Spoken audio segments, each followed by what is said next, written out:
Class 7 history अध्याय 1 1000 वर्षों के दौरान हुए परिवर्तन की पड़ताल। मानचित्र 1 अरब भूगोलवेटर अल इदरीसी ने 1154 में बनाया था।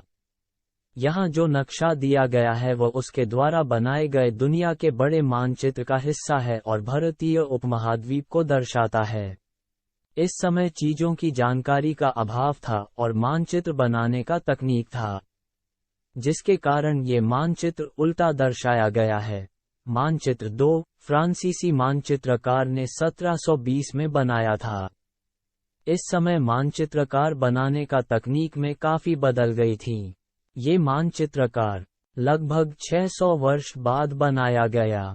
यूरोप के नाविक तथा व्यापारी अपनी समुद्र यात्रा के लिए इस नक्शे का इस्तेमाल किया करते थे। नई और पुरानी शब्दावली, ऐतिहासिक अभिलेख कई तरह की भाषाओं में मिलते हैं और ये भाषाएं भी समय के साथ साथ बहुत बदली हैं। उदाहरण के लिए हिंदुस्तान शब्द ही लीजिए। आज हम ऐसे आधुनिक राष्ट्र राज्य भारत के अर्थ में लेते हैं। 13वीं सदी में जब फारसी के इतिहासकार मिन्हाज ए सिराज ने हिंदुस्तान शब्द का प्रयोग किया था तो उसका आशय पंजाब, हरियाणा और गंगा यमुना के बीच में स्थित इलाकों से था। उसने इस शब्द का राजनीतिक अर्थ में उन इलाकों के लिए इस्तेमाल किया जो दिल्ली के सुल्तान के अधिकार क्षेत्र में आते थे। हिंदुस्तान शब्द दक्षिण भारत के समावेश में कभी नहीं हुआ। 16वीं सदी के आरंभ में बाबर ने हिंदुस्तान शब्द का प्रयोग इस उपमहाद्वीप के भूगोल, पशु पक्षियों और यहाँ के निवासियों की संस्कृति का वर्णन करने के लिए किया।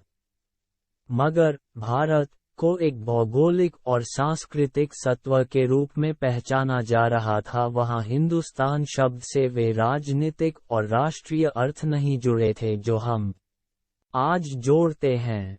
मानो किसी गांव में आने वाला कोई भी अनजान व्यक्ति जो उसे समाज या संस्कृति का अंग न हो, विदेशी कहलाता था।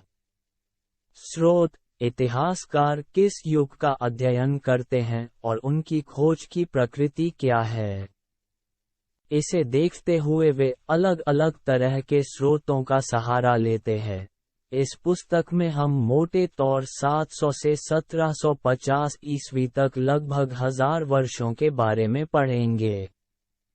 इतिहासकार इस काल के बारे में सूचना इकट्ठी करने के लिए अभी भी सिक्कों, शिलालेखों, स्थापत्य, भवन निर्माण कला तथा लिखित सामग्री पर निर्भर करते हैं। इस युग में प्रामाणिक लिखित सामग्री की संख्या और विविधता आश्चर्यजनक रूप से बढ़ गई। इस समय के दौरान कागज क्रमशः सस्ता होता गया और बड़े पैमाने पर उपलब्ध भी होने लगा। लोग धर्मग्रंथ, शासकों के वृत्तांत, संतों के लेखन तथा उपदेश, अर्जियां, अदालतों के दस्तावेज, हिसाब तथा करों के खाते आदि लिखने में इसका उपयोग करने लगे। धनी व्यक्ति, शासक, जन, मठ तथा मंदिर पांडुलिपियां एकत्रित किया करते थे। इन पांडुलिपियों को पुस्तकालयों तथा अभिलेखागारों में रखा जाता है। इन पांडुलिपियों तथा दस्तावेजों से इतिहासकारों को बहुत सारी विस्तृत जानकारी मिलती है, मगर साथ ही इनका उपयोग कठिन है। नए सामाजिक और राजनीतिक समूह 700 और 1750 के बीच के 1000 वर्षों का अध्ययन इतिहासकारों के आगे भारी चुनौती रखता है, मुख्य रूप से इसलिए कि इस पूरे काल में बड़े पैमाने पर और अनेक तरह के परिवर्तन हुए। इस काल में अलग अलग समय पर और नई प्रौद्योगिकी के दर्शन होते हैं, जैसे सिंचाई में रहट, कताई में चरखे और युद्ध में आग्नेयास्त्रों, बारूद वाले हथियार का इस्तेमाल। इस उपमहाद्वीप में नई तरह का खान पान भी आया। आलू, मक्का, मिर्च, चाय और कॉफी ध्यान रहे कि ये तमाम परिवर्तन नई प्रौद्योगिकियां और फसलें उन लोगों के साथ आए जो विचार भी लेकर आए थे। परिणामस्वरूप ये काल आर्थिक, राजनीतिक, सामाजिक और सांस्कृतिक परिवर्तनों का भी काल रहा। राजपूत, इस काल में जिन समुदायों का महत्व बढ़ा उनमें से एक समुदाय था राजपूत, जिसका नाम राजपूत अर्थात राजा का पुत्र से निकला है।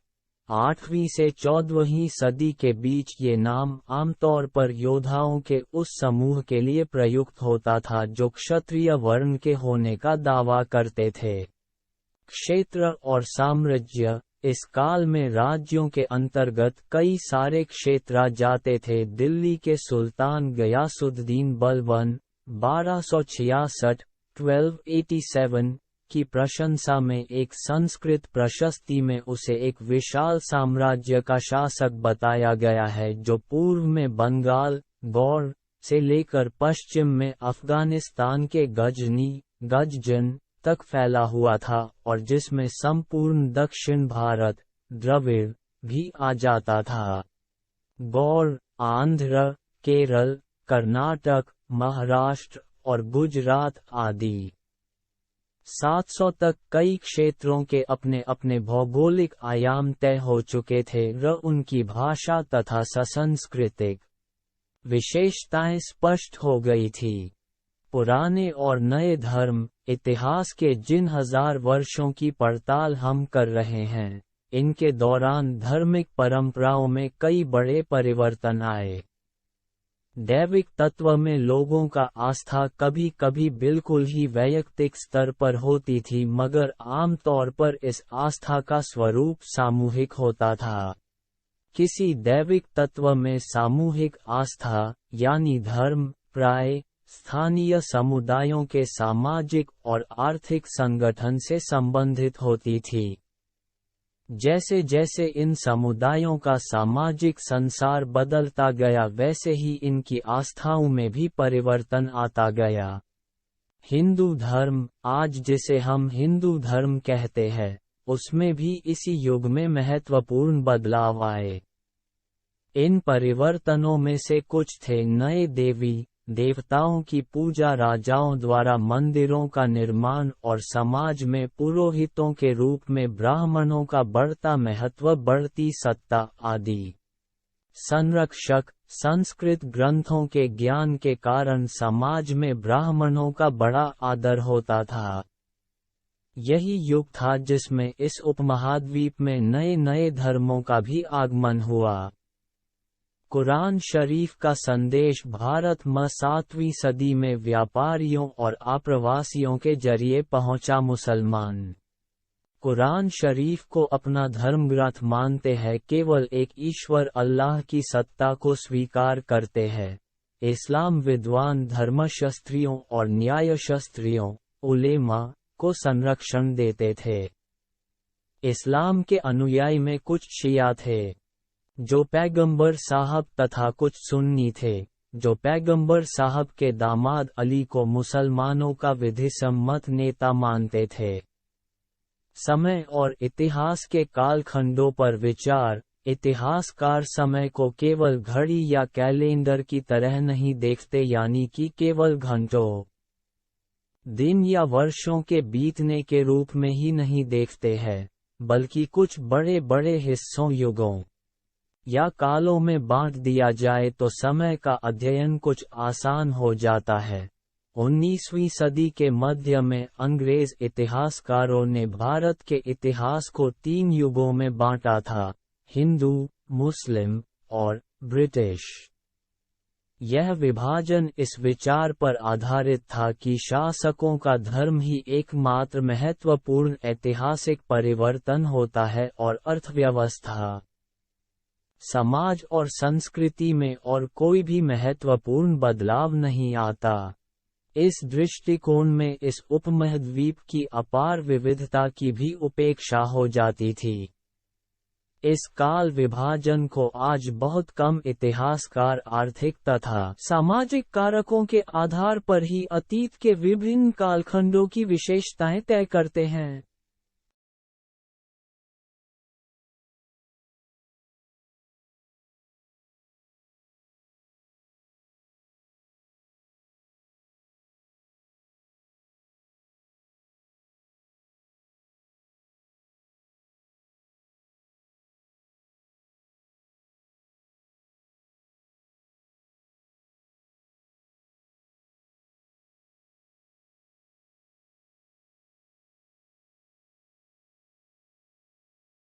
अध्याय 2 नए राजा और उनके राज्य। 7वीं-12वीं शताब्दियों के प्रमुख राजवंश पाल, गुर्जर प्रतिहार, राष्ट्रकूट, चालुक्य वंश, पल्लव वंश, चौहान चोल वंश आदि। नए राजवंशों का उदय 7वीं सदी आते आते उपमहाद्वीप के विभिन्न भागों में बड़े भूस्वामी और योद्धा सरदार अस्तित्व में आ चुके थे। राजा लोग प्राय उन्हें अपने मातहत या सामंत के रूप में मान्यता देते थे। उसे उम्मीद की जाती थी कि वे राजा या स्वामी के लिए उपहार लाएं, उनके दरबार में हाजिरी लगाएं और उन्हें सैन्य सहायता प्रदान करें। अधिक सत्ता और संपदा हासिल करने पर सामंत अपने आप को महासामंत, महामंडलेश्वर, पूरे मंडल का महान स्वामी इत्यादि घोषित कर देते थे। कभी कभी वे अपने स्वामी के आधिपत्य से स्वतंत्र हो जाने का दावा भी करते थे। इस तरह का एक उदाहरण दक्क में राष्ट्रकूटों का था। शुरुआत में वे कर्नाटक के चालुक्य राजाओं के अधीनस्थ थे। राज्यों में प्रशासन नए राजाओं में से कईयों ने महाराजाधिराज, राजाओं के राजा, त्रिभुवन चक्रवर्तिन, 3 भुवनों का स्वामी और ऐसी तरह की अन्य भारी भरकम, साथ ही साथ किसान, व्यापारी तथा ब्राह्मणों के संगठनों के साथ अपनी सत्ता की साझेदारी करते थे।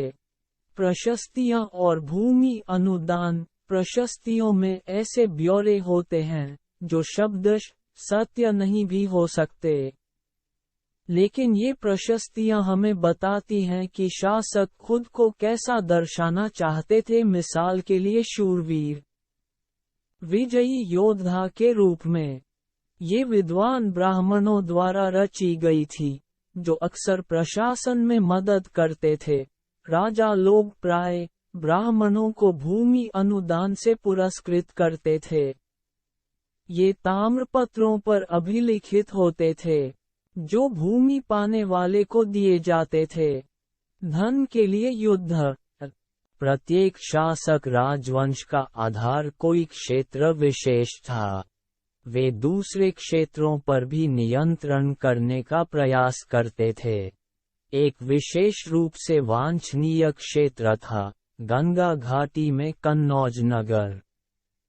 गुर्जर प्रतिहार, राष्ट्रकूट और पाल वंशों के शासक सदियों तक कन्नौज के ऊपर नियंत्रण को लेकर आपस में लड़ते रहे। चूंकि इस लंबी चली लड़ाई में 3 पक्ष थे, इसलिए इतिहासकारों ने प्राय इसकी चर्चा त्रिपक्षीय संघर्ष के रूप में की है। अफगानिस्तान के गजनी का सुल्तान महमूद 997 से 1030 तक शासन किया और अपने नियंत्रण का विस्तार मध्य एशिया के भागों, ईरान और उपमहाद्वीप के उत्तर पश्चिमी हिस्से तक किया। वह लगभग हर साल उपमहाद्वीप पर हमला करता था। निशाना थे संपन्न मंदिर, जिनमें गुजरात का सोमनाथ मंदिर भी शामिल था। महमूद जो धन उठा ले गया, इसका बहुत बड़ा हिस्सा गजनी में एक वैभवशाली राजधानी के निर्माण में खर्च हुआ। अल बेरूनी किताब अल हिंद में सुल्तान महमूद का लेखा जोखा लिखा है। चाहमानो चौहान, पृथ्वीराज चौहान ने, जिसने सुल्तान मुहम्मद गोरी नामक अफगान शासक को 1191 में हराया, लेकिन दूसरे ही साल 1192 में उसके हाथों हार गया। चोल राज्य कावेरी डेल्टा में मुट्टरियार नाम से प्रसिद्ध एक छोटे से मुखिया परिवार की सत्ता थी। वे कांचीपुरम के पल्लव राजाओं के मातहत थे। ओरैयार के चोल वंशीय प्राचीन मुखिया परिवार के विजयालय ने 9वीं सदी के मध्य में मुट्टरियारों को हराकर डेल्टा पर कब्जा जमाया। उसने वहां तंजावुर शहर और निशुम्भसुदिनी देवी का मंदिर बनवाया। दक्षिण और उत्तर के पांड्यन और पल्लव के इलाके इस राज्य का हिस्सा बना लिए गए। राजराज प्रथम, जो सबसे शक्तिशाली चोल शासक माना जाता है, 985 में राजा बना और उसी ने इनमें से ज्यादातर क्षेत्रों पर अपने नियंत्रण का विस्तार किया। राजराज के पुत्र राजेंद्र प्रथम ने उसकी नीतियों को जारी रखा। उरैयोर से तंजावुर तक भव्य मंदिर और कांस्य मूर्तिकला। राजराज और राजेंद्र प्रथम द्वारा बनवाए गए तंजावुर और गंगैकोंडचोलपुरम के बड़े मंदिर स्थापत्य और मूर्तिकला के दृष्टि से एक चमत्कार हैं। चोल मंदिर अक्सर अपने आसपास विकसित होने वाली बस्तियों के केंद्र बन गए। ये शिल्प उत्पादन के केंद्र थे। मंदिर सिर्फ पूजा आराधना के स्थान नहीं थे, वे आर्थिक, सामाजिक और सांस्कृतिक जीवन के केंद्र भी थे। कृषि और सिंचाई। चोलों की कई उपलब्धियां कृषि में हुए नए विकासों के माध्यम से संभव हुई। साम्राज्य का प्रशासन। किसानों की बस्तियां जो उर कहलाती थीं, सिंचित खेती के बहुत समृद्ध हो गई थीं। इस तरह के गांवों के समूह को नाडु कहा जाता था। ग्राम परिषद और नाडु न्याय करने और कर वसूलने जैसे कई प्रशासकीय कार्य करते थे। वे लाल जाति के धनी किसानों को केंद्रीय चोल सरकार की देख-रेख में नाडु के काम-काज में अच्छा नियंत्रण हासिल था।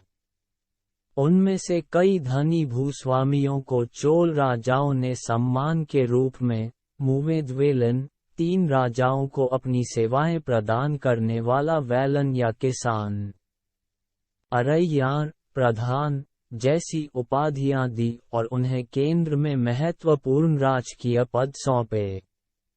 ब्राह्मणों को समय समय पर भूमि अनुदान या ब्रह्मदेय प्राप्त हुआ। परिणामस्वरूप कावेरी घाटी और दक्षिण भारत के दूसरे हिस्सों में ढेरों ब्राह्मण बस्तियां अस्तित्व में आई। नगरम के नाम से ज्ञात व्यापारियों के संघ भी अक्सर शहरों में प्रशासनिक कार्य संपादित करते थे।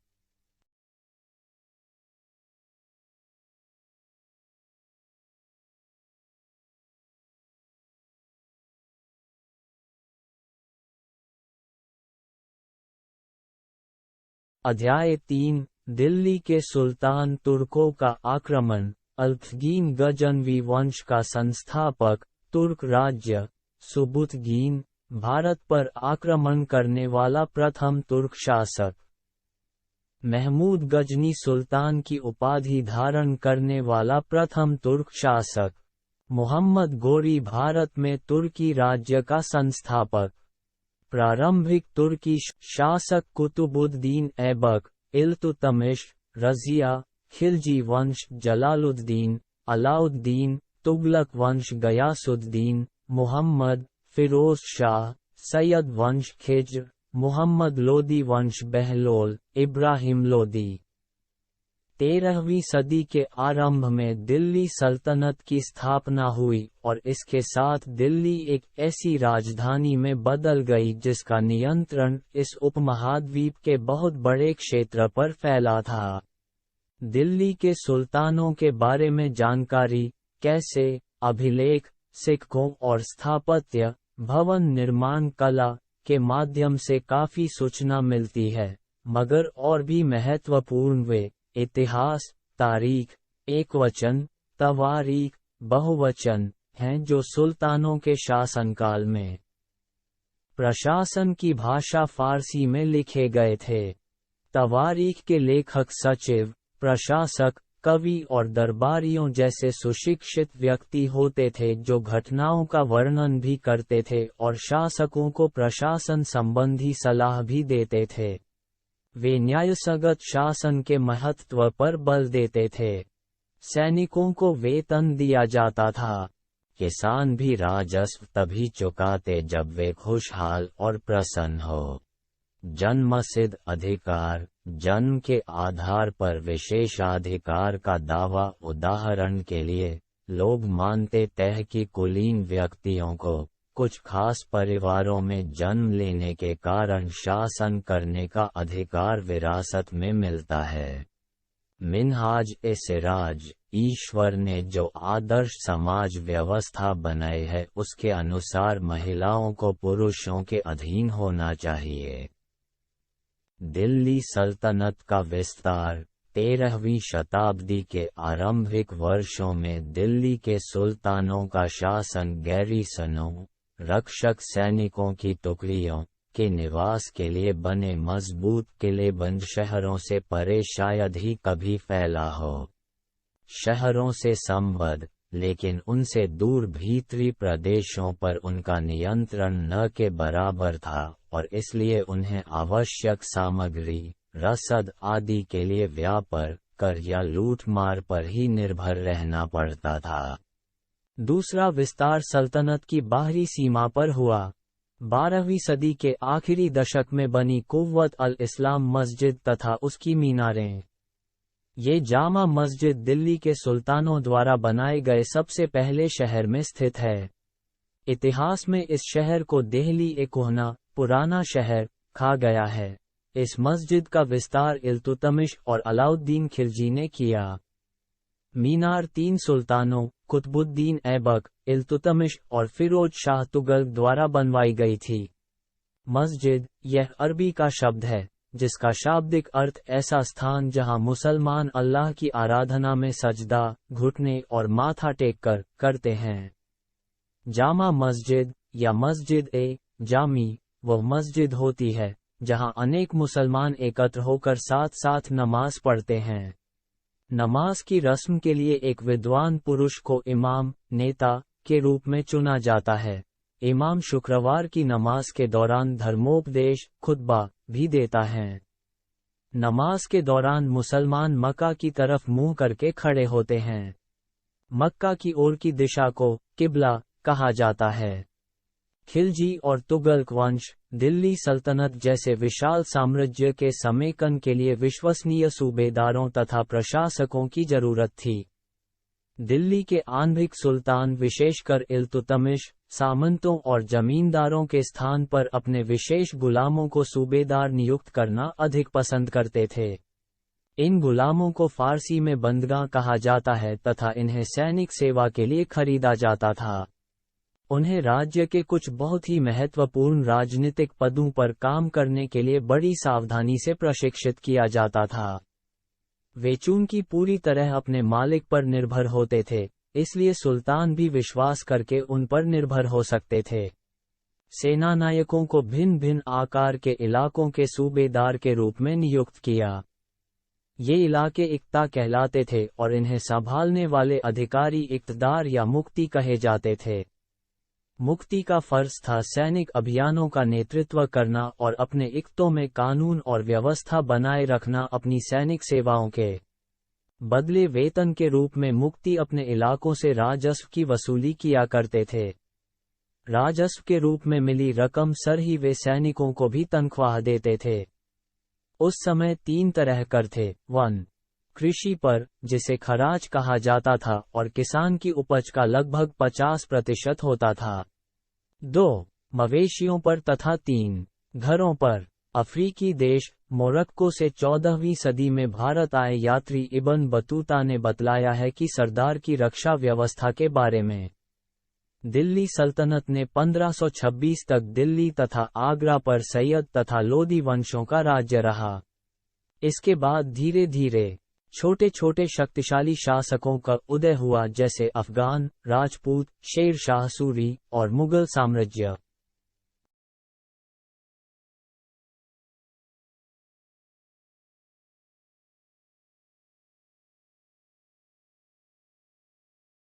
अध्याय 4 मुगल साम्राज्य। मुगल शासक बाबर 1526 से 1530। 1526 में पानीपत के मैदान में इब्राहिम लोदी एवं उसके अफगान समर्थकों को हराया। 1527 में खानुवा में राणा सांग, राजपूत और उनके समर्थकों को हराया और दिल्ली और आगरा में मुगल नियंत्रण स्थापित किया।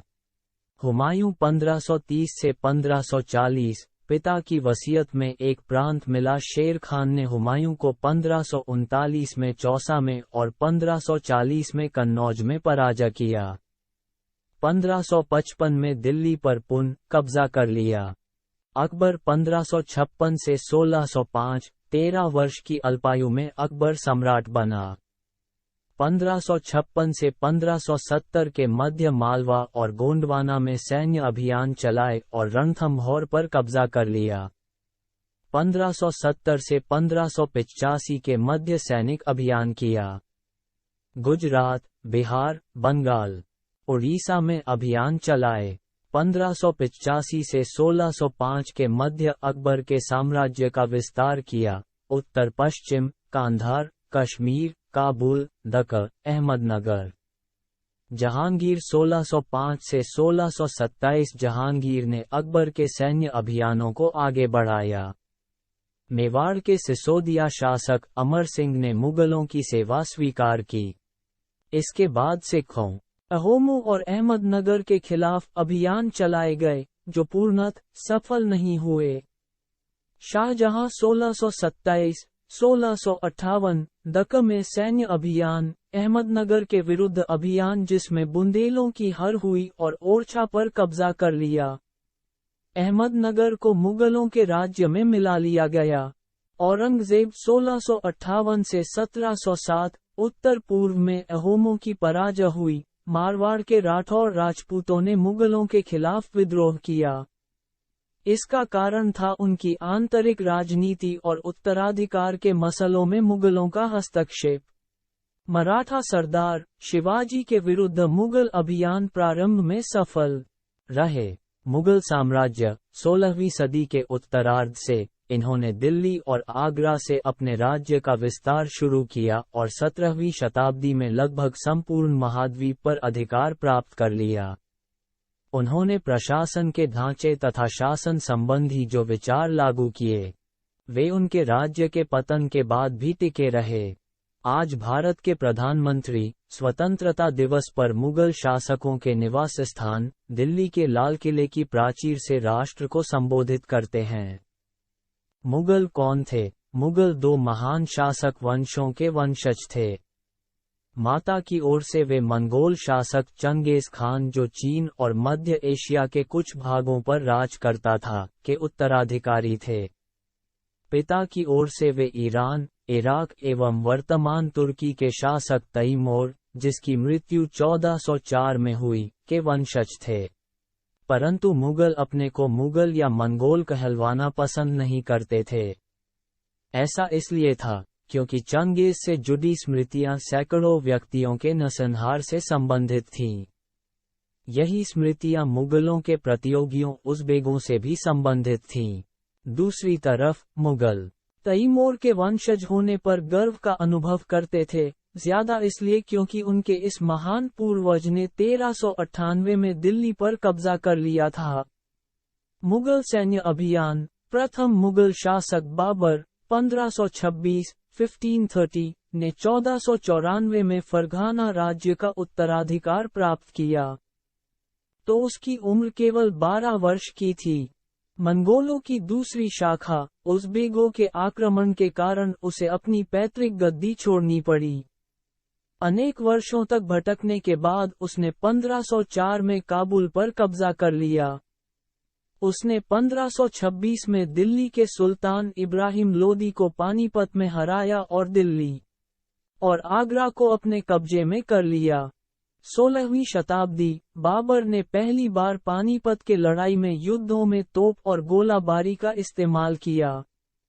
उत्तराधिकार की मुगल परंपराएं। मुगल ज्येष्ठाधिकार के नियम में विश्वास नहीं करते थे, जिसमें ज्येष्ठ पुत्र अपने पिता के राज्य का उत्तराधिकारी होता था। इसके विपरीत उत्तराधिकार में वे सहदायाद की मुगल और तैमूर वंशों की प्रथा को अपनाते थे, जिसमें उत्तराधिकार का विभाजन समस्त पुत्रों में कर दिया जाता था। मुगलों के अन्य शासकों के साथ संबंध। मुगलों ने उन शासकों के विरुद्ध लगातार अभियान किए जिन्होंने उनकी सत्ता को स्वीकार करने से इनकार कर दिया। जब मुगल शक्तिशाली हो गए तो अन्य कई शासकों ने स्वेच्छा से उनकी सत्ता स्वीकार कर ली। राजपूत इसका एक अच्छा उदाहरण है। अनेकों घराने में अपनी पुत्रियों के विवाह करके उच्च पद प्राप्त किए। परंतु मेवाड़ के सिसोदिया वंश ने लंबे समय तक मुगलों की सत्ता को स्वीकार करने से इनकार करते रहे। मनसबदार और जागीरदार मुगलों की सेवा में आने वाले नौकरशाह मनसबदार कहलाए। मनसबदार शब्द का प्रयोग ऐसे व्यक्तियों के लिए होता था जिन्हें कोई मनसब यानी कोई सरकारी हैसियत अथवा पद मिलता था। यह मुगलों द्वारा चलाई गई श्रेणी व्यवस्था थी जिसके जरिए 1 पद 2 वेतन 3 सैन्य उत्तरदायित्व निर्धारित किए जाते थे। पद और वेतन का निर्धारण जात की संख्या पर निर्भर था। जात की संख्या जितनी अधिक होती थी, दरबार में अभिजात की प्रतिष्ठा उतनी ही बढ़ जाती थी और उसका वेतन भी उतना ही अधिक होता था। मनसबदार अपना वेतन राजस्व एकत्रित करने वाली भूमि के रूप में पाते थे, जिन्हें जागीर कहते थे और जो तकरीबन इक्ताओं के समान थी। अंतिम वर्षों में औरंगजेब इन परिवर्तनों पर नियंत्रण नहीं रख पाया। इस कारण किसानों को अत्यधिक मुसीबतों का सामना करना पड़ा। जब्त और जमींदार मुगलों की आमदनी का प्रमुख साधन किसानों की उपज से मिलने वाला राजस्व था। अधिकतर स्थानों पर किसान ग्रामीण कुलीनों यानी कि मुखिया या स्थानीय सरदारों के माध्यम से राजस्व देते थे। समस्त मध्यस्थों के लिए, चाहे वे स्थानीय ग्राम के मुखिया हो या फिर शक्तिशाली सरदार हों, मुगल एक ही शब्द जमींदार का प्रयोग करते थे। अकबर के राजस्व मंत्री टोडरमल ने 10 साल 1570 से 1580 की कालावधि के लिए कृषि की पैदावार, कीमतों और कृषि भूमि का सावधानी पूर्वक सर्वेक्षण किया। इन आंकड़ों के आधार पर प्रत्येक फसल पर नकद के रूप में कर राजस्व निश्चित कर दिया गया। प्रत्येक सूबे प्रांत को राजस्व मंडलों में बांटा गया और प्रत्येक की हर फसल के लिए राजस्व दर की अलग सूची बनाई गई। राजस्व प्राप्त करने की इस व्यवस्था को ज़ब्तर कहा जाता था। अकबर के शासनकाल का इतिहास को 3 जिल्दों में लिखा है। अकबरनामा 1 अकबर के पूर्वजों का बयान है। 2 अकबर के शासनकाल की घटनाओं का विवरण देती है। 3 आईने अकबरी है जिसमें अकबर के प्रशासन, घराने, सेना, राजस्व और साम्राज्य के भूगोल का ब्यौरा मिलता है। अकबर की नीतियां अबुल फजल के अकबरनामा विशेषकर आईने अकबरी में मिलता है। साम्राज्य की प्रांतों में बटा हुआ था जिन्हें सूबा कहा जाता था। सूबों के प्रशासक सूबेदार कहलाते थे जो राजनैतिक तथा सैनिक दोनों प्रकार के कार्यों का निर्वाह करते थे। प्रत्येक प्रांत में एक वित्तीय अधिकारी भी होता था जो दीवान कहलाता था। कानून और व्यवस्था बनाए रखने के लिए सूबेदार को अन्य अफसरों का सहयोग प्राप्त था, जैसे कि बख्शी, सैनिक वेतनाधिकारी, सदर, धार्मिक और धर्मार्थ किए जाने वाले कार्यों का मंत्री, फौजदार, सेनानायक और कोतवाल, नगर का पुलिस अधिकारी का। अबुल फजल ने सुलह कुल के इस विचार पर आधारित शासन दृष्टि बनाने में अकबर की मदद की।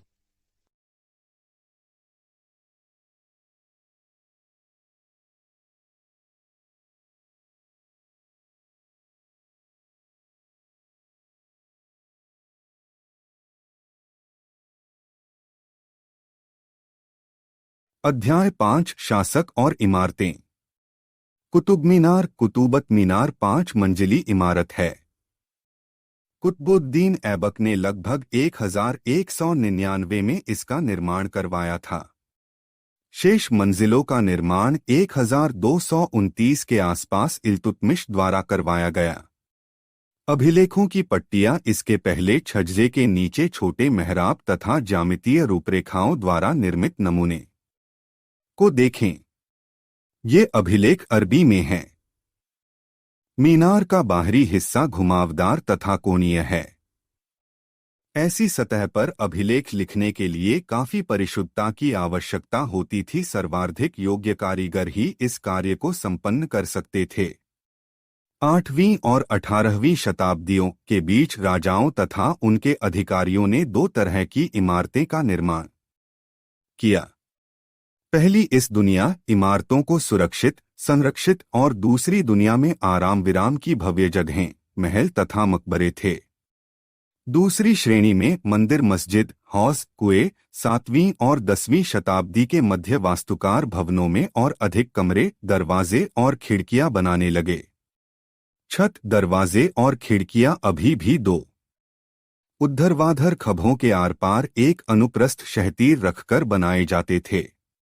वास्तुकला की यह शैली अनुप्रस्थ टोड़ा निर्माण कहलाई जाती है। 8वीं से 13वीं शताब्दी के बीच मंदिरों, मस्जिदों, मकबरों तथा सीढ़ीदार कुओं, बावली से जुड़े भवनों के निर्माण में इस शैली का प्रयोग हुआ। 12वीं शताब्दी में दो प्रौद्योगिकीय एवं शैली संबंधी परिवर्तन दिखाई पड़ने लगते हैं। एक, दरवाजों और खिड़कियों के ऊपर की अधिसंरचना का भार कभी कभी मेहराबों पर डाल दिया जाता था। वास्तुकला का यह चापाकार रूप था। 2 निर्माण कार्य में चूना पत्थर, सीमेंट का प्रयोग बढ़ गया।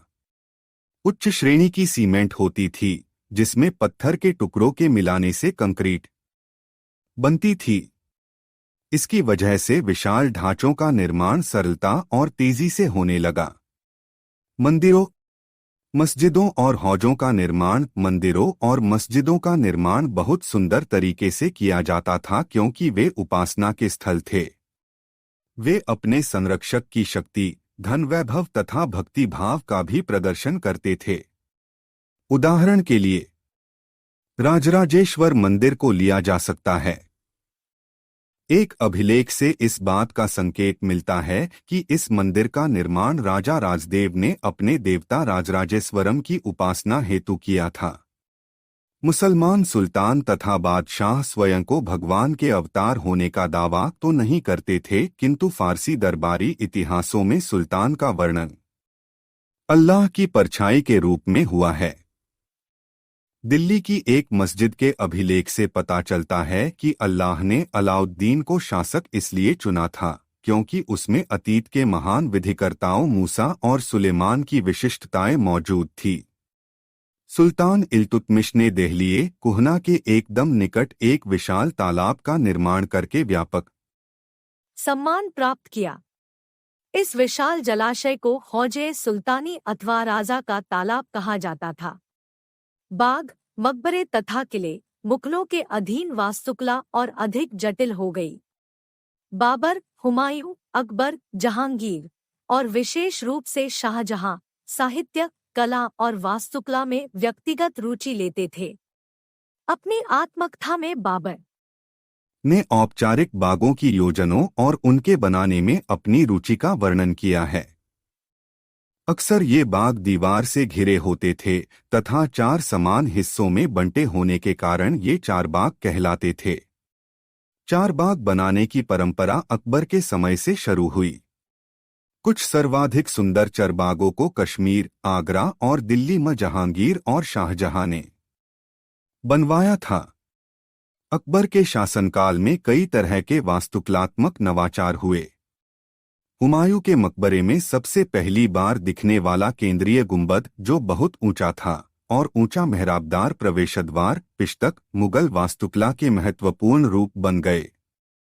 हुमायूं का मकबरा 1562 से 1571 के बीच निर्मित इस इमारत का निर्माण लाल बलुआ पत्थर से हुआ था तथा इसके किनारे सफेद संगमरमर से बने थे।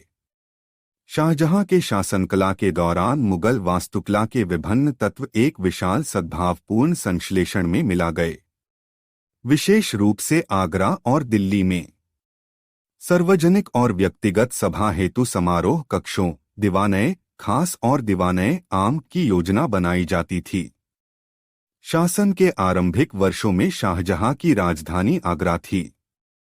इस शहर में विशिष्ट वर्गों ने अपने घरों का निर्माण यमुना नदी के तटों पर करवाया था। शाहजहां न अपने शासन की भव्यतम वास्तुकलात्मक उपलब्धि ताजमहल के नक्शे में नदी तट बाग की योजना अपनाई। आगरा का ताजमहल का निर्माण 1643 में पूरा हुआ।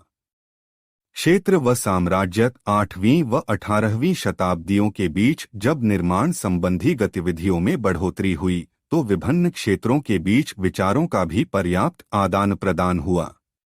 विशाल साम्राज्यों के निर्माण ने विभिन्न क्षेत्रों को उनके शासन के अधीन ला दिया।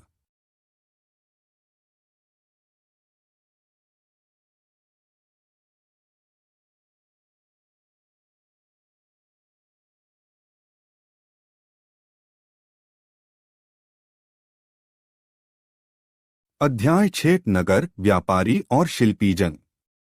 प्रशासनिक केंद्र। चोल राज्य की राजधानी तंजावुर, जो कावेरी नदी के पास बसा था, राजा राजराज चोल द्वारा निर्मित राजराजेश्वर मंदिर के निर्माण किया था। इस मंदिर के अलावा नगर में अनेक राजमहल है, जिसमें कई मंडप बने हुए हैं। राजा लोग इन मंडपों में अपना दरबार लगाते हैं। नगर उन बाजारों में हलचल से भरा हुआ है जहां अनाज, मसलों, कपड़ों और आभूषणों की बिक्री हो रही है। उरयूर में अभिजात वर्ग सूती वस्त्र और जनसाधारण के लिए मोटा सूती वस्त्र तैयार कर रहे हैं। मंदिर नगर और तीर्थ केंद्र। तंजावुर मंदिर नगर नगरीकरण का एक अत्यंत महत्वपूर्ण प्रतिरूप प्रस्तुत करते हैं। मंदिर अक्सर समाज और अर्थव्यवस्था दोनों के लिए ही अत्यंत प्रक्रिया है।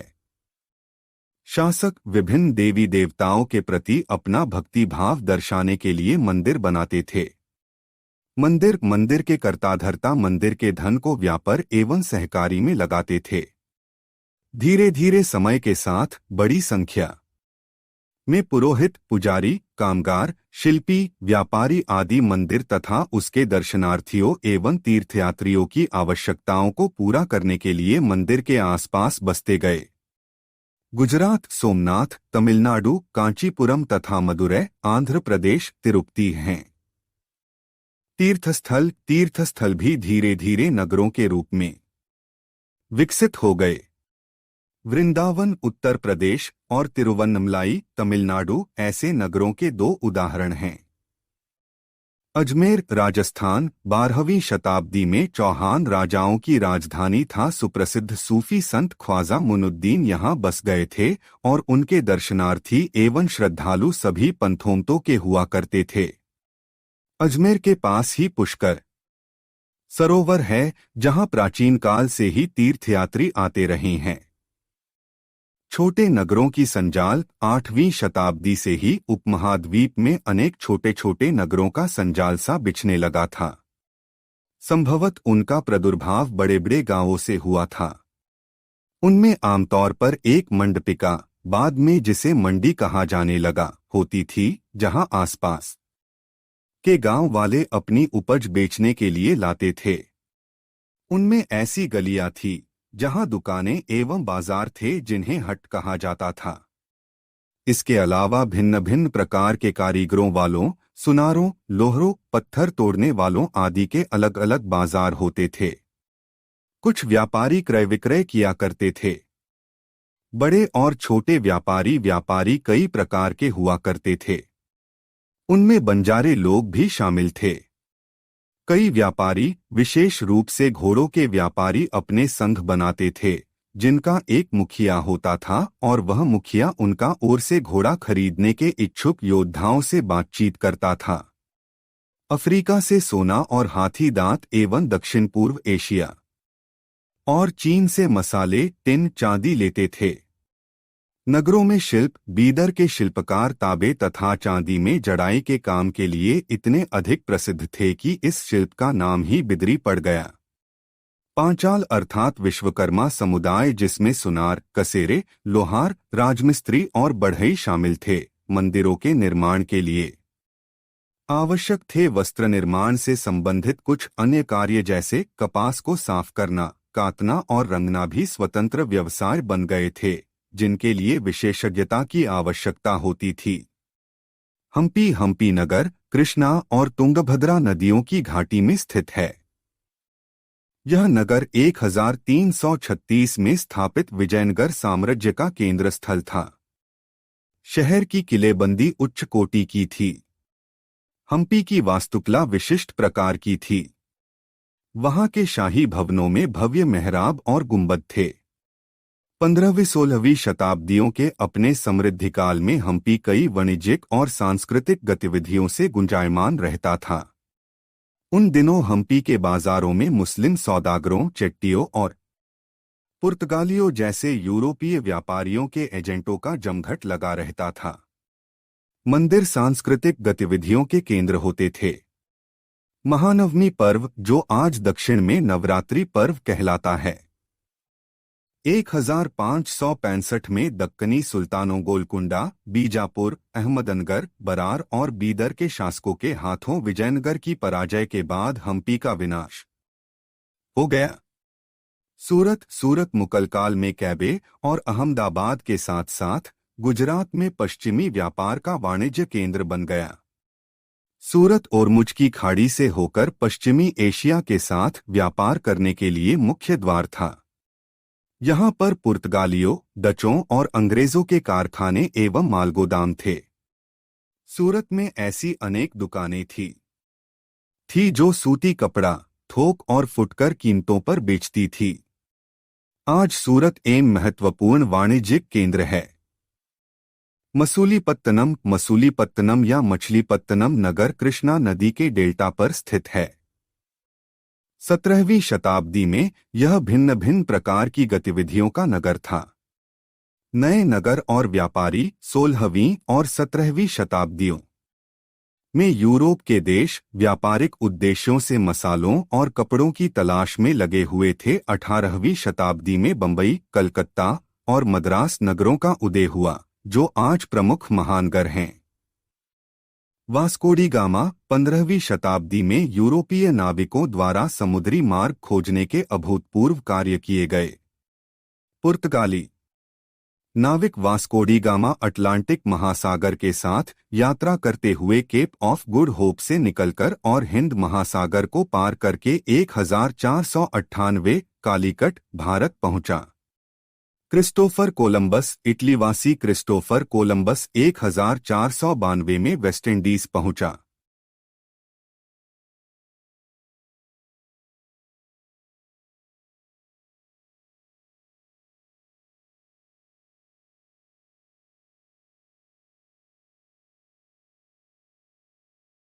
अध्याय 7 जनजातियां, खानाबदोश और एक जगह बसे हुए समुदाय।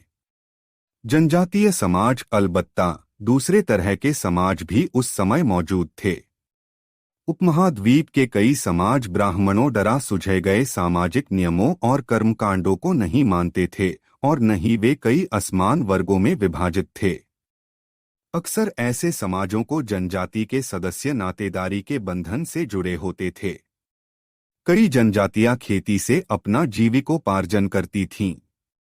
कुछ दूसरी जनजातियों के लोग शिकारी, संग्राहक या पशुपालक थे। कुछ जनजातियां खानाबदोश थी। इस उपमहाद्वीप के विभिन्न हिस्सों में कई बड़ी जनजातियां फली फूली। जनजातीय लोग कौन थे? समकालीन इतिहासकारों और मुसाफिरों ने जनजातियों के बारे में बहुत कम जानकारी दी है। जनजातीय लोग भारत के लगभग हर क्षेत्र में पाए जाते थे। इनका इलाका और प्रभाव समय के साथ साथ बदलता रहता था। पंजाब में खोखर जनजाति 13वीं-14वीं सदी के दौरान बहुत प्रभावशाली थी। यहाँ बाद में गख्खर लोग ज्यादा महत्वपूर्ण हो गए। उनके मुखिया कमाल खान गख्खर को बादशाह अकबर ने मनसबदार बनाया था। उत्तर पश्चिम में एक और विशाल एवं शक्तिशाली जनजाति थी, बलोच। ये लोग अलग अलग मुखियों गडरिये की जनजाति रहती थी। उपमहाद्वीप के सुदूर उत्तर पूर्वी भाग भी नागा, अहोम और कई दूसरी जनजातियों का पूरी तरह प्रभुत्व था। बिहार और झारखंड में 12वीं सदी तक चेर सरदारशाहियों का उदय हो चुका था। कर्नाटक और महाराष्ट्र की पहाड़िया कोली, बेरात तथा भीलों की बड़ी जनजाति पश्चिमी और मध्य भारत में फैली हुई थी। मौजूदा छत्तीसगढ़, मध्य प्रदेश, महाराष्ट्र और आंध्र प्रदेश में गोंड लोग बड़ी तादाद में फैले हुए थे। खानाबदोश और घुमंतू लोग कैसे रहते थे? खानबदोश चरवाहे अपने जानवरों के साथ दूर दूर घूमते थे। उनका जीवन दूध और अन्य पशुचारी उत्पादों पर निर्भर था। वे खेतिहर गृहस्थों से अनाज, कपड़े और ऐसी ही चीजों के लिए ऊन, घी इत्यादि का विनिमय भी करते थे। बंजारा लोग सबसे महत्वपूर्ण व्यापारी खानाबदोश थे। उनका कारवा टांडा कहलाता था। कई पशुचारी मवेशी और घोड़ों जैसे जानवरों को पालने पोसने और भ्रमण करते थे। बदलता समाज, नई जातियां और श्रेणियां, जैसे जैसे अर्थव्यवस्था और समाज की जरूरतें बढ़ती गई, नए हुनर वाले लोगों की आवश्यकता पड़ी। वर्णों के भीतर छोटी छोटी जातियां उभरने लगीं। उदाहरण के लिए ब्राह्मणों के बीच नई जातियां सामने आई। 11वीं और 12वीं सदी तक आते आते क्षत्रियों के बीच नए राजपूत गोत्रों की ताकत में काफी इजाफा हुआ। राज्यों की उत्पत्ति जनजातीय लोगों के बीच हुए सामाजिक बदलाव से गहराई से संबंधित है। सरी ओर कई जनजातियों और सामाजिक समूहों को जाति विभाजित समाज में शामिल कर लिया गया और उन्हें जातियों का दर्जा दे दिया गया। वर्ण की बजाय जाति समाज के संगठन का आधार बनी। नजदीक से एक नजर, गोंड लोग गोंडवाना नामक विशाल वन प्रदेश में रहते थे। वे स्थानांतरीय कृषि अर्थात जगह बदल बदल कर खेती करते थे। विशाल गोंड जनजाति कई छोटे छोटे कुलों में भी बंटी हुई थी। प्रत्येक कुल का अपना राजा या राय होता था। जिस समय दिल्ली के सुल्तानों की ताकत घट रही थी, उसी समय कुछ बड़े गोंड राज्य छोटे गोंड सरदारों पर हावी होने लगे थे। गढ़कटंगा के गोंड राज्य में 70,000 गांव थे। यह एक समृद्ध राज्य था। गोंड सरदारों को अब राजपूतों के रूप में मान्यता प्राप्त करने की चाहत हुई। अहोम लोग मौजूदा म्यांमार से आकर 13वीं सदी में ब्रह्मपुत्र घाटी में आ बसे। उन्होंने भूया, भूस्वामी लोगों की पुरानी राजनीतिक व्यवस्था का दमन करके नए राज्य की स्थापना की। 16वीं सदी के दौरान उन्होंने कोछाजो 1581 के राज्यों को अपने राज्य में मिला लिया। उन्होंने कई अन्य जनजातियों को भी अधीन कर लिया। अहोमों ने एक बड़ा राज्य बनाया और इसके लिए 1530 के दशक में ही इतने वर्षों पहले आग्नेय अस्त्रों का इस्तेमाल किया। 1660 तक आते आते वे उच्चस्तरीय बारूद और तोपों का निर्माण करने में सक्षम हो गए थे। अहोम समाज कुलों में विभाजित था, जिन्हें खेल कहा जाता था। शुरुआत में अहोम लोग अपने जनजातीय देवताओं की उपासना करते थे, लेकिन 17वीं सदी के पूर्वार्ध में ब्राह्मणों के प्रभाव में बढ़ोतरी हुई। अहोम समाज एक अत्यंत परिष्कृत समाज था।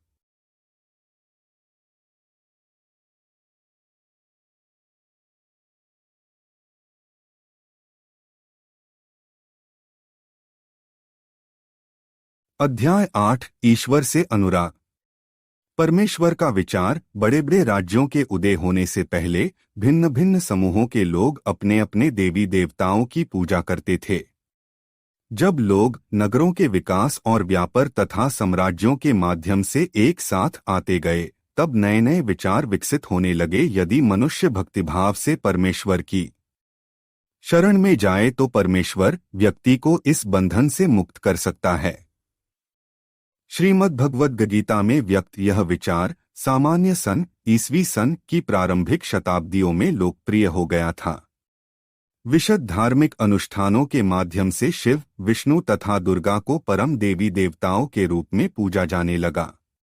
दक्षिण भारत में भक्ति, नयनार और अलवार 7वीं से 9वीं शताब्दियों के बीच कुछ नए धार्मिक आंदोलनों का प्रादुर्भाव हुआ। इन आंदोलनों का नेतृत्व नयनारों, शैव संतों और आलवारों, वैष्णव संतों ने किया। ये संत सभी जातियों के थे, जिनमें पुलैया और पनारस जैसी अस्पृश्य समझी जाने वाली जातियों के लोग भी शामिल थे।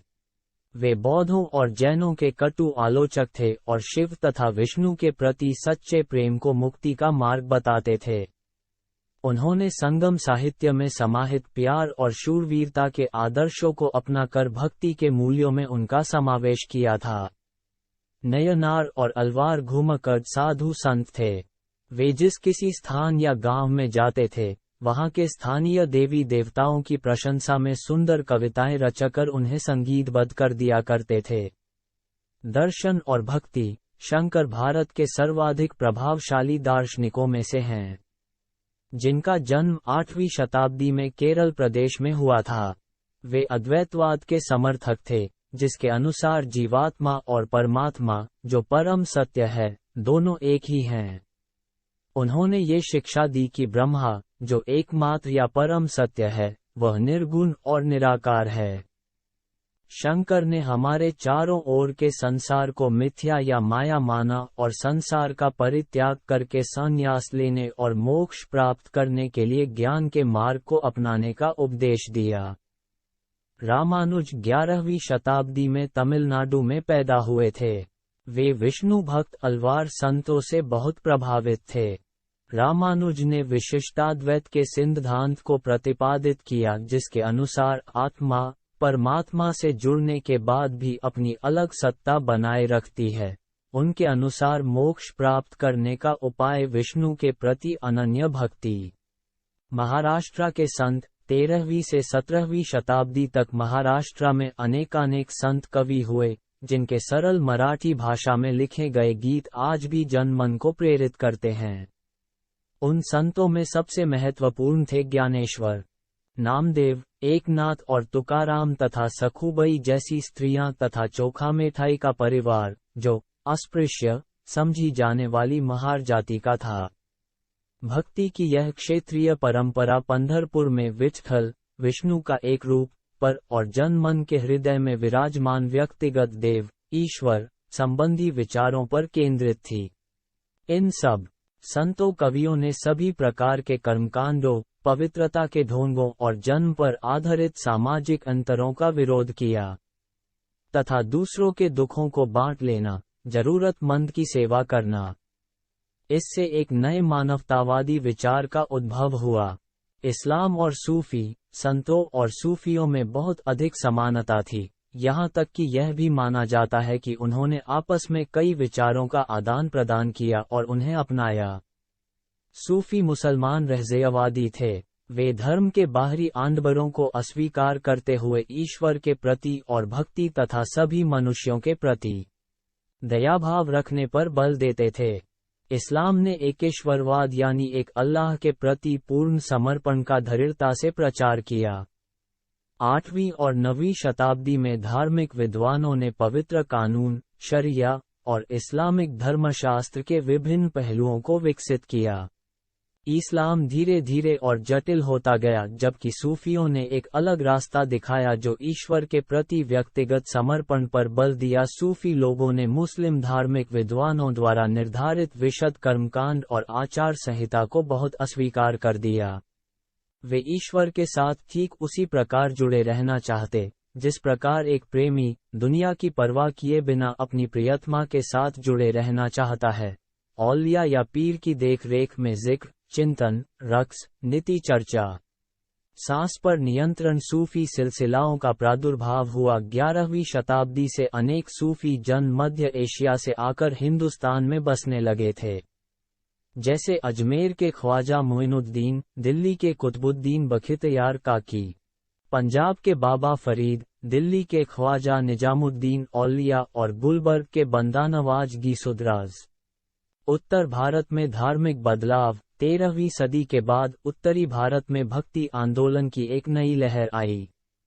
यह एक ऐसा युग था जब इस्लाम, ब्राह्मणवादी हिंदू धर्म, सूफी मत, भक्ति की विभिन्न धाराओं ने और नाथपंथियों, सिद्धों तथा योगियों ने परस्पर एक दूसरे को प्रभावित किया। उनमें कबीर और बाबा गुरु नानक जैसे कुछ संतों ने सभी आडंबरपूर्ण रूढ़िवादी धर्मों को अस्वीकार कर दिया।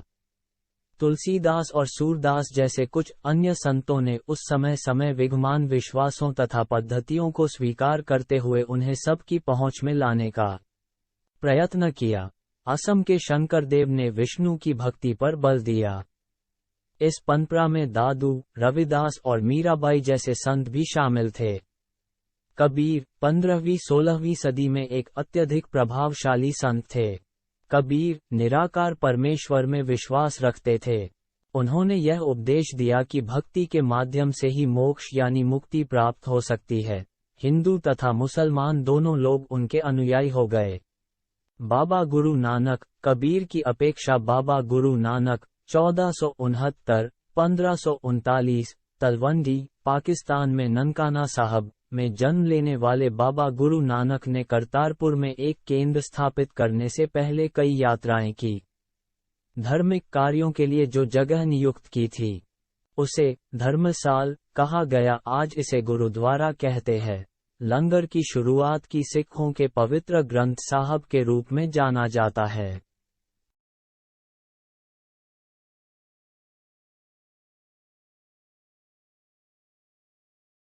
अध्याय 9, क्षेत्रीय संस्कृतियों का निर्माण। लोगों का वर्णन करने का एक सबसे सामान्य तरीका है उनकी बोलचाल की भाषा से उन्हें परिभाषित करना। प्रत्येक क्षेत्र की कुछ खास किस्म के भोजन, वस्त्र, काव्य, नृत्य, संगीत और चित्रकला से जोड़ा करते हैं, जिन्हें हम आज क्षेत्रीय संस्कृतियां समझते हैं। वे समय के साथ साथ बदली हैं और आज भी बदल रही है। ये विचारों के आदान प्रदान ने एक दूसरे को संपन्न बनाया है। चेर और मलयालम भाषा का विकास। महोदयपुरम का चेर राज्य प्रायद्वीप के दक्षिणी पश्चिमी भाग में, जो आज के केरल राज्य का एक हिस्सा है, 9वीं शताब्दी में स्थापित किया गया। मलयालम भाषा इस इलाके में बोली जाती थी। शासकों ने मलयालम भाषा एवं लिपि का प्रयोग अपने अभिलेखों में किया। शासक और धार्मिक परंपराएं। अन्य क्षेत्रों में क्षेत्रीय संस्कृतियां क्षेत्रीय धार्मिक परंपराओं से विकसित हुई थीं। इस प्रक्रिया का सर्वोत्तम उदाहरण है पुरी, उड़ीसा में जगन्नाथ का संप्रदाय। जगन्नाथ का अर्थ दुनिया का मालिक, जो विष्णु का पर्यायवाची है। आज तक जगन्नाथ की काष्ठ प्रतिमा स्थानीय जनजातीय लोगों द्वारा बनाई जाती है, जिससे कि जगन्नाथ मूलतः एक स्थानीय देवता थे जिन्हें आगे चलकर विष्णु का रूप मान लिया गया। 12वीं शताब्दी में गंग वंश के राजा अनंतवर्मन ने पुरी में पुरुषोत्तम जगन्नाथ के लिए एक मंदिर बनवाने का निश्चय किया। इस मंदिर को तीर्थस्थल यानी तीर्थ यात्रा के केंद्र के रूप में महत्व प्राप्त होता गया। सामाजिक तथा राजनीतिक मामलों में भी इसकी सत्ता बढ़ती गई। राजपूत और शूरवीरता की परंपराएं। ऐसे अनेक समूह थे जो उत्तरी तथा मध्यवर्ती भारत के अनेक क्षेत्रों में अपने आप को राजपूत कहते हैं। राजपूतों ने राजस्थान को विशिष्ट सांस्कृतिक प्रदान की। ये सांस्कृतिक परंपराएं वहां के शासकों के आदर्शों तथा अभिलाषाओं के साथ घनिष्ठता से जुड़ी हुई थी। लगभग 8वीं शताब्दी से आज के राजस्थान के अधिकांश भाग पर विभिन्न परिवारों के राजपूत राजाओं का शासन रहा। पृथ्वीराज एक ऐसा शासक था जिसने रण क्षेत्र में बहादुरी से लड़ते हुए अक्सर मृत्यु का वरण किया मगर पीठ नहीं दिखाए। क्षेत्रीय सीमांतों से परे कथक शब्द कथा शब्द से निकला है, जिसका प्रयोग संस्कृत तथा अन्य भाषाओं में कहानी के लिए किया जाता है। कथक मूल से उत्तर भारत के मंदिरों में कथा यानी कहानी सुनाने वालों की एक जाति थी। 15वीं तथा 16वीं शताब्दियों में भक्ति आंदोलन के प्रसार के साथ कथक एक विशिष्ट नृत्य शैली का रूप धारण करने लगा। राधा कृष्ण के पौराणिक के रूप में आख्यान लोक नाट्य प्रस्तुत किए जाते थे, जिन्हें रासलीला कहा जाता था। इसकी प्रस्तुति में किलष्ट तथा दुत्पद संचालन, उत्तम वेशभूषा तथा कहानियों के प्रस्तुतिकरण एवं अभिनय पर जोर दिया जाने लगा। तमिलनाडु भरतनाट्यम, केरल कथाकई, उड़ीसा ओडिसी, आंध्र प्रदेश कुचिपुड़ी। संरक्षकों के लिए चित्रकला। एक अन्य परंपरा जो कई रीतियों से विकसित हुई वह थी लघुचित्रों की परंपरा। लघुचित्र छोटे आकार के चित्र होते हैं जिन्हें आमतौर पर जल रंगों से कपड़े या कागज पर चित्रित किया जाता है। प्राचीनतम लघुचित्र ताड़पत्रों अथवा लकड़ी की तख्तियों पर चित्रित किए गए थे। इनमें से सर्वाधिक सुंदर चित्र जो पश्चिम भारत में पाए गए जैन ग्रंथों को सचित्र बनाने के लिए प्रयोग किए गए थे। मुगल बादशाह ने कुशल चित्रकारों को संरक्षण प्रदान किया था, जो प्राथमिक रूप से इतिहास और काव्यों की पांडुलिपियां चित्रित करते थे। ये पांडुलिपियां आमतौर पर चटक रंगों में चित्रित की जाती थीं और उनमें के दृश्य, लड़ाई तथा शिकार के दृश्य और सामाजिक जीवन के अन्य पहलू चित्रित किए जाते थे। अक्सर उपहार के तौर पर चित्रों का आदान प्रदान किया जाता था। स्मरण रहे कि साधारण स्त्री पुरुष भी बर्तनों, दीवारों, कपड़ों, फर्श आदि पर अपनी कलाकृतियां चित्रित करते थे। एक क्षेत्रीय भाषा का विकास। बंगाल में लोग हमेशा बंगाली, बंगला ही बोलते थे। किंतु यह एक दिलचस्प बात है कि आज बंगाली संस्कृत से निकली हुई भाषा मानी जाती हैं। प्रारंभिक ईसा पूर्व प्रथम सहस्त्राब्दी के मध्य भाग के संस्कृत ग्रंथों के अध्ययन से यह पता चलता है कि बंगाल के लोग संस्कृत से उपजी हुई भाषाएं नहीं बोलते थे। तो फिर नई भाषा का उद्भव कैसे हुआ? ईसा पूर्व चौथी तीसरी शताब्दी से बंगाल और मगध के बीच वाणिज्यिक संबंध स्थापित होने लगे थे, जिसके कारण संस्कृत भाषा का प्रभाव बढ़ता गया। ब्राह्मणों के बसने से सांस्कृतिक प्रभाव अधिक प्रबल हो गए और चीनी यात्री ह्यून सांग ने यह पाया कि बंगाल में सर्वत्र संस्कृत से संबंधित भाषाओं का प्रयोग हो रहा था। पीर और मंदिर। 16वीं शताब्दी से लोगों ने बड़ी संख्या में पश्चिम बंगाल के कम उपजाऊ क्षेत्रों को छोड़कर दक्षिण पूर्वी बंगाल के जंगली तथा दलदली इलाकों में प्रवास करना शुरू कर दिया था। प्रारंभ में बाहर से आकर यहाँ बसने वाले लोग इस अस्थिर परिस्थितियों में रहने के लिए कुछ व्यवस्था तथा आश्वासन चाहते थे। ये सुख सुविधाएं तथा आश्वासन उन्हें समुदाय के नेताओं ने प्रदान की। ये नेता शिक्षकों और निर्णायकों की भूमिकाएं भी अदा करते थे। कभी कभी ऐसा समझा जाता था कि इन नेताओं के पास अलौकिक शक्तियां हैं। स्नेह और आदर से लोग इन्हें पीर कहा करते थे। इस पीर श्रेणी में संत या सूफी और धार्मिक महानुभाव पीरों की पूजा पद्धति बहुत लोकप्रिय हो गई। तब बंगाल में 15वीं शताब्दी के बाद वाले वर्षों में मंदिर बनाने का दौर जोरों पर रहा और उनकी प्रतिमाएं मंदिरों में स्थापित की जाने लगी। मछली भोजन के रूप में परंपरागत भोजन संबंधी आदतें आमतौर पर स्थानीय रूप से उपलब्ध खाद्य पदार्थों पर निर्भर करती है। बंगाल एक नदीय मैदान है जहां मछली और धान की उपज बहुतायत से होती है। इसलिए यह स्वाभाविक है कि इन दोनों वस्तुओं को गरीब बंगालियों की भोजन सूची में भी प्रमुख स्थान प्राप्त है।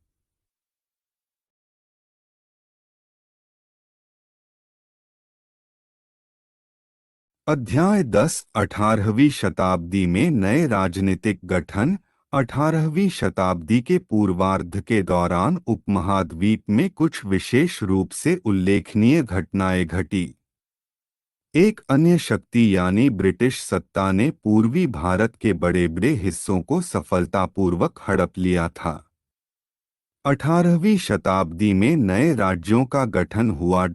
मुगल साम्राज्य परवर्ती मुगलों के लिए 17वीं शताब्दी के अंतिम वर्षों में उसके सामने तरह तरह के संकट खड़ा होने लगा था। ऐसा अनेक कारणों से हुआ। बादशाह औरंगजेब ने ढक्कन में लंबी लड़ाई लड़ते हुए साम्राज्य के सैन्य और वित्तीय संसाधनों को बहुत अधिक खर्च कर दिया था। साम्राज्य के प्रशासन की कार्यकुशलता समाप्त होने लगी। सूबेदार के रूप नियुक्त अभिजात अक्सर राजस्व और सैन्य प्रशासन, दीवानी एवं फौजदारी दोनों कार्यालयों पर नियंत्रण रखते थे। धीरे धीरे सूबेदार ने प्रांतों पर अपना नियंत्रण कायम किया और राजनैतिक व आर्थिक सत्ता प्रांतीय सूबेदारों, स्थानीय सरदारों व अन्य समूहों के हाथों में आ रही थी। औरंगजेब के उत्तराधिकारी इस बदलाव को रोक न सके। इसी दौरान ईरान के शासक नादिर शाह और अफगान शासक अहमद शाह अब्दाली उत्तरी भारत पर आक्रमण किया। नए राज्यों का उदय, मुगल सम्राटों की सत्ता के पतन के साथ साथ बड़े प्रांतों के सूबेदारों और बड़े जमींदारों ने उपमहाद्वीप के विभिन्न भागों में अपनों शक्ति और प्रबल बना ली। एक अवध, बंगाल, हैदराबाद जैसे राज्य जो पहले मुगल प्रांत थे। दो राजपूत प्रदेश शामिल थे। तीन मराठों, सिखों तथा जाटों के राज्य आते हैं। पुराने मुगल प्रांत, पुराने मुगल प्रांतों से जिन उत्तराधिकारी राज्यों का उद्भव हुआ उनमें से तीन राज्य प्रमुख थे। एक हैदराबाद, निजामुल मुल्क आसफ जाह 1724 से 1748, जिसने हैदराबाद राज्य की स्थापना की थी। मुगल बादशाह फर्रुखसियर के दरबार का एक अत्यंत शक्तिशाली सदस्य था। उसे सर्वप्रथम अवध की सूबेदारी सौंपी गई थी और बाद में उसे दक्कन का कार्यभार दे दिया गया था और राजनीतिक और वित्तीय प्रशासन पर पूरा नियंत्रण था। 2 अवध, बुरहानुल हक सआदत खान को 1722 में अवध का सूबेदार नियुक्त किया गया था। मुगल साम्राज्य का विघटन होने पर जो राज्य बने उनमें यह राज्य सर्वाधिक महत्वपूर्ण राज्यों में से एक था। अवध एक समृद्धिशाली प्रदेश था जो गंगा नदी के उपजाऊ मैदान में फैला हुआ था। बुरहानुल हक ने भी अवध की सूबेदारी, दीवानी और फौजदारी एक साथ अपने हाथ में ले ली और सूबे के राजनीतिक, वित्तीय और सैनिक मामलों का एकमात्र कर्ताधर्ता बन गया। 3 बंगाल, मुर्शीद कुली खान के नेतृत्व में बंगाल धीरे धीरे मुगल नियंत्रण से अलग हो गया। मुर्शीद कुली खान बंगाल के नायब थे, यानी कि प्रांत के सूबेदार के प्रतिनियुक्त थे और राज्य के राजस्व प्रशासन पर अपना नियंत्रण जमाया। राजपूतों की वतन जागीरी, बहुत से राजपूत घराने विशेष रूप से अंबर और जोधपुर के राजघराने मुगल व्यवस्था में विशिष्टता के साथ सेवारत रहे थे। बदले में उन्हें अपनी वतन जागीरे पर पर्याप्त स्वायत्तता का आनंद लेने की अनुमति मिली हुई थी। आज़ादी हासिल करना। सिख 17वीं शताब्दी के दौरान सिख एक राजनैतिक समुदाय के रूप में गठित हो गए। इससे पंजाब के क्षेत्रीय राज्य निर्माण को बढ़ावा मिला। गुरु गोबिंद सिंह ने 1699 में खालसा पंथ की स्थापना से पूर्व और उसके पश्चात राजपूत व मुगल शासकों के खिलाफ कई लड़ाइयाँ लड़ी।